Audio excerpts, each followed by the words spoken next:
இப்போ நீங்கள் ஆகஸ்ட் 2 உண்ணாவிரத போராட்டம் ஒன்று கையில் எடுக்க போகிறீங்க. இப்போ அதன் மூலமாக என்ன செய்தியை கன்வே பண்ண வரீங்க மக்களுக்கும் உங்கள் தொண்டர்களுக்கும்? 32 ஆண்டுகள் இடமிகுந்த லட்சிய பயணம். தமிழ்நாட்டுடைய ஜீவாதார உரிமைக்காக தலைவர் வைகோ தலைமையிலும் போராடி இருக்கேன், தனியாக நான் போராடி இருக்கிறேன்.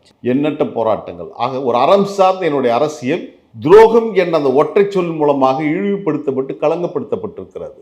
நான் குற்றமற்றவன் என்பதை பொது சமூகம் தூக்கி நிறுத்தி இருக்கிறது. ஊடகங்கள் நான் குற்றமற்றவன் என்று சொல்லிக் கொண்டு வருகிறது. பத்திரிகைகள் அதை எழுதி கொண்டிருக்கிறது.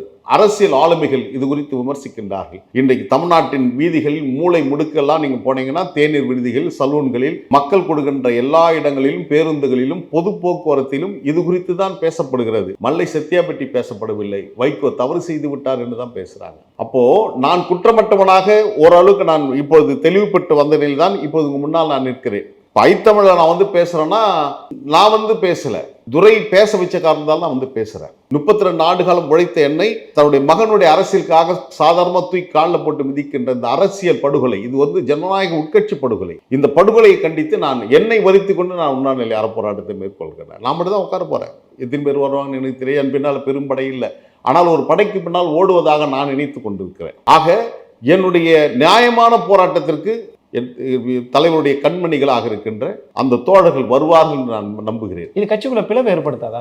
நீங்க ஒரு பக்கம் உண்ணாவிரத போராட்டம் நடத்துறீங்க, ஏன்னா தேர்தல் நெருக்கத்தில் இருக்கும், பல பிரச்சனைகளை சந்திக்க வேண்டியிருக்கு, பிரச்சாரம் இருக்கு, இதுக்கு நடுவே உண்ணாவிரத போராட்டம்ன்றது இது யாருடைய கையில் இருக்குது? இந்த பிரச்சனை இது போல தலைவரும் நானும் அல்லது அவருடைய மகனும் அல்லது அந்த மகனை சார்ந்த ஒரு 4-5 பெரிய அறிவுஜீவிகளாக இருக்காங்க. அவங்கள 4 பேர் 10 பேர் உட்காந்து இது போல ஒரு பிரச்சனை வருது, இது குறித்து என்ன கருத்துன்னு இங்க பேச வேண்டியதை நீங்க செயற்குழு பொதுக்குழு விமர்சித்து பேசுறீங்க, ஊடகத்துக்கு முன்னால் போய் நிற்கிறீங்க.